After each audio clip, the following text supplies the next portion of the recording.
In what could only be described as a dramatic clash of titans within the Trump administration, Secretary of State Marco Rubio and billionaire entrepreneur Elon Musk recently found themselves at odds in an explosive White House cabinet meeting. The conflict began when Musk, now head of the newly established Department of Government Efficiency, DOGE, launched a scathing attack on Rubio's management of the State Department.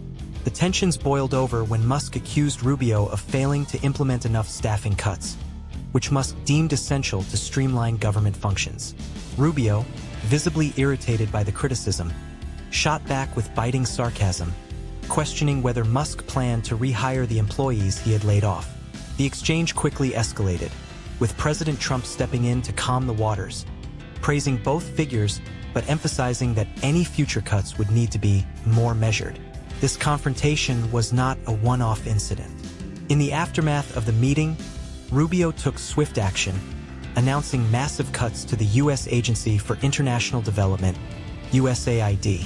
In a bold move, Rubio declared that over 80% of the agency's programs would be terminated after a thorough 6-week review. The decision resulted in the cancellation of approximately 5,200 contracts, amounting to tens of billions of dollars in aid. The remaining programs, Rubio assured the public, would be handled by the State Department, aligning with President Trump's America First foreign policy agenda. This decision was a direct hit to the foreign aid sector, and the ramifications are already sending shockwaves through the international community. But what's truly controversial about this showdown isn't just the decision to slash programs. It's Musk's role in this power struggle. Critics argue that Musk, an unelected tech mogul, has been wielding excessive influence within the administration, effectively shaping policy without any accountability to the American people. His push to eliminate key government programs, particularly those in foreign aid, raises serious questions about the legality and constitutionality of his actions.